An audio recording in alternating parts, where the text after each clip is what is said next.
Selamat pagi, selamat siang, dan selamat sore. Perkenalkan nama saya Sean Joshua, pegawai dari Pusaka, Unit Sekretariat Jenderal Kementerian Keuangan. Pada hari ini saya akan menyampaikan knowledge capture sebagai syarat untuk penyelesaian diklat penguatan karakter. Pada hari ini saya akan mengambil salah satu topik yang diajarkan pada diklat, yaitu di hari pertama dan hari kedua. Uh, Topik ini terkait dengan sikap dasar dan perilaku efektif uh, dengan fondasi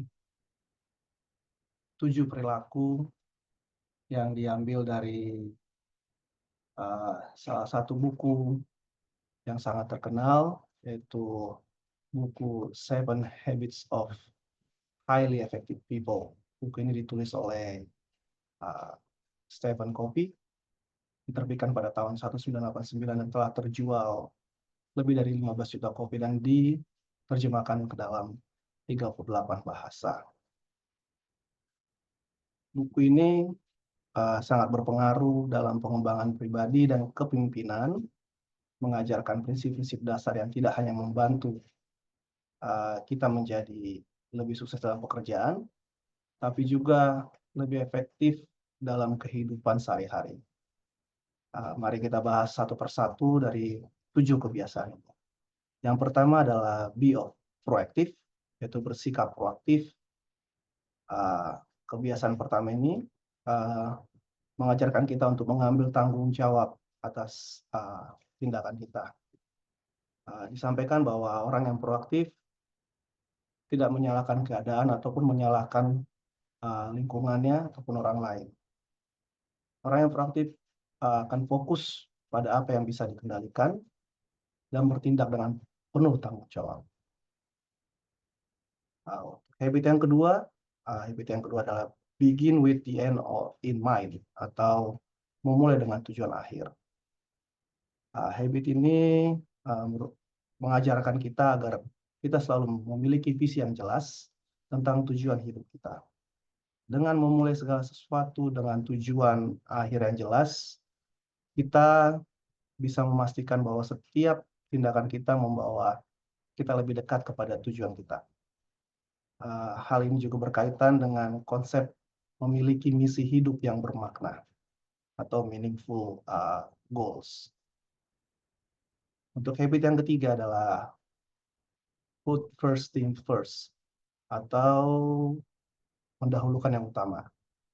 Di kebiasaan ini mengajarkan kita untuk memprioritaskan hal-hal yang paling penting dalam hidup.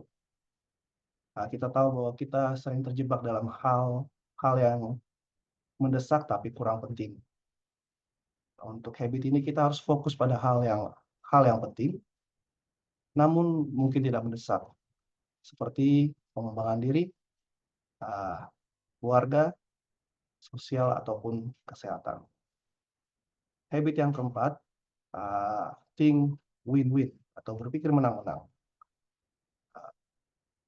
Dalam setiap interaksi dengan orang lain,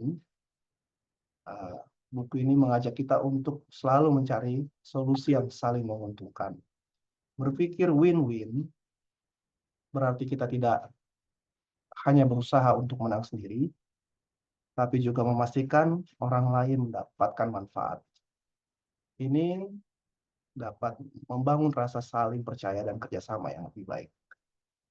Habit yang kelima, seek first to understand, then to be understood.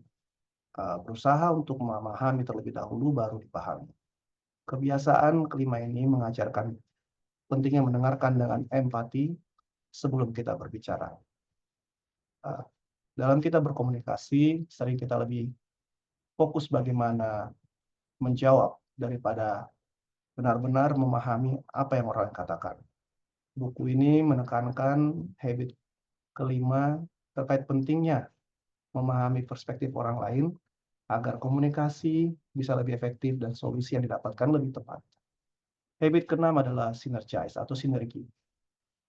Dalam bukunya, Covey menekankan bahwa kolaborasi yang efektif dapat menghasilkan hasil yang lebih besar daripada yang bisa dicapai oleh sendiri-sendiri. Sinergi ini adalah satu kekuatan kolektif dari suatu tim ataupun dari hubungan untuk menciptakan solusi yang lebih inovatif dan efektif.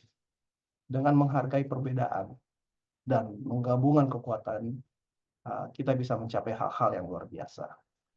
Dan habit terakhir adalah sharpen the soul atau mengasah gergaji. Kebiasaan terakhir ini mengajarkan kita untuk terus mengembangkan diri, baik fisik, mental, ataupun spiritual. Jika kita terus mengasah gergaji, kita akan tetap tajam dan siap menghadapi tantangan.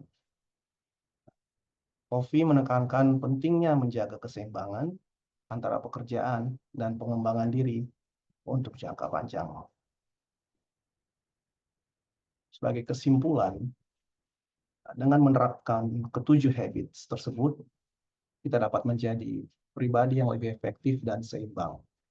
Ketujuh kebiasaan-kebiasaan ini tidak hanya tentang kesuksesan di tempat kerja, tapi juga tentang bagaimana menjalani kehidupan yang bermakna dan harmonis.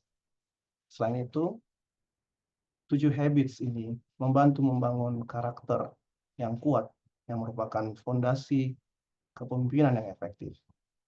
Seorang pemimpin yang sukses adalah seorang yang proaktif, memiliki visi yang jelas, dan mampu mengatur prioritas serta berpikir untuk menang-menang.